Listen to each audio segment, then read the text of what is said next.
Ang panaw gikan sa Ehipto ngadto sa Moab, daghang dapit ang gihunungan sa katawhan sa Israel. Sa pagbiya nila sa Ehipto pinanguluhan ni Moises ug ni Aaron. Gilista ni Moises ang ngalan sa maong mga dapit gikan gayod sa sinugdan sumala sa mando sa Ginoo. Didto sila manukad sa Rameses sa ikapimbati nga adlaw sa unang bulan. Malipayon silang mibiya sa Ehipto, sinaksihan sa mga Ehiptohanon. Samtang nagkapuliki paglubong ang mga Ehiptohanon sa ilang mga panganay nga anak nga giphamatay sa Ginoo ug human pahiyagoma sa Ginoo sa iyang kapungot ang ilang mga Dios-Dios. Gikan sa Rameses miadto sila sa Sukot ug nagkampo didto. Ug gikan sa Sukot miadto sila sa itam nga daplin sa Kamingawan. Unya mipaingon sila sa Pihahirot dapit sa sidlakan sa Baalsepon ug didto sila magkampo atbang sa Migdol. Unya gikan sa Pihahirot milatas sila sa dagat paingon sa Kamingawan ug mipanaw sila sulod sa tulo ka adlaw sa Kamingawan sa Etam ug nagkampo sila didto sa Mara. Unya gikan didto miadto sila sa ilim diin may dulam ka tubod sa tubig og 70 ka palmera ug nagkampo sila didto. Og gikan sa ilim nagkampo sila daplin sa dagat nga pula. Ug gikan dito miadto og nagkampo sila sa Kamingawan sa Sin. Gikan sa Sin mipaingon sila sa Dofka ug nagkampo didto. Unya gikan dito miadto sila sa Alos. Ug gikan sa Alos nagkampo sila sa Refidim diin wala sila'y nakaplagang tubig nga mainom. Gikan sa Refidim dito sila magkampo sa Kamingawan sa Sinai. Gikan sa Sinai miadto sila sa Kibrot Hataaba ug unya gikan dito nagkampo sila sa Haserot. Gikan sa Haserot nagkampo sila sa Retma. Ug gikan didto, nagkampo sila sa Rimon Peres. Gikan sa Rimon Peres, nagkampo sila sa Libna. Unya miadto sila sa Resa ug nagkampo didto. Ang sunod nilang gikampohan mao ang Kehelata. Gikan didto miadto sila sa bukid sa Sefer. Ug gikan sa Sefer, miadto sila sa Harada. Unya gikan didto miadto sila sa Makhelot. Ang sunod nga ilang giadtoan mao ang Tahat. Ug gikan didto miadto sila sa Tera. Gikan sa Tera, miadto sila sa Metka.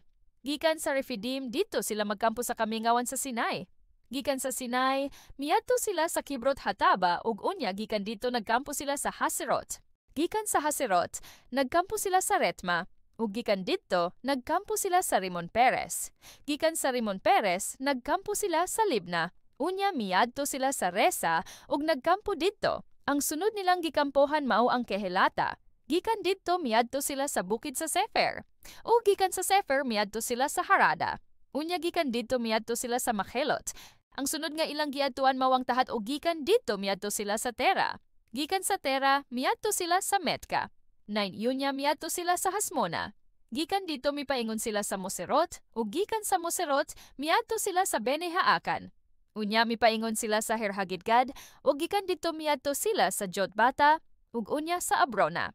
Gikan sa Abrona miadto sila sa Esyon-Geber ug unya mipaingon sila sa Kamingawan sa Zin nga mao ang Kedes. Gikan didto miadto sila sa bukid sa Sinai duol sa utlanan sa Idumea. Unya si Aaron nga parimiadto sa bukid sa Hor sumala sa mando sa Ginoo ug namatay siya didto. Una kadto nga adlaw sa ikalima nga bulan sa ika-40 ka tuig sukad sa pagbiya sa mga Israelita sa Ehipto. Sa pagkamatay ni Aaron, 123 ang iyang panuigon. Unya ang kanaanhon nga hari sa Arad nga didto magpuyo sa Negeb nakabalita sa pag-abot sa mga Israelita. Niadtong higayona ang katawhan sa Israel gikan pa sa bukid sa Hor ug didto magkampo sa Salmona. Unya gikan sa Salmona miadto sila sa Punon ug gikan didto miadto sila sa Obot. Gikan sa Obot miadto sila sa Iye-Abarim nga sakop sa Moab.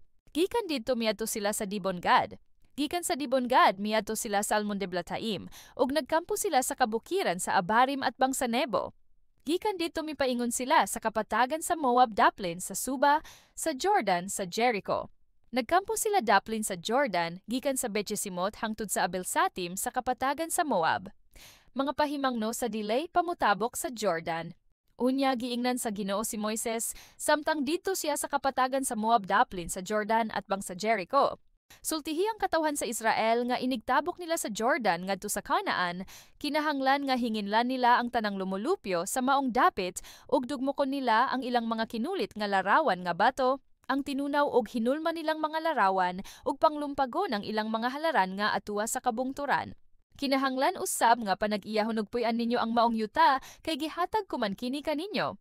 Kinahanglan nga magripa sila kun hain ang mahibahin kanila. Ang banay nga daghag mga sakop bahinagdako ug ang diutay rag sakop bahinaggamay.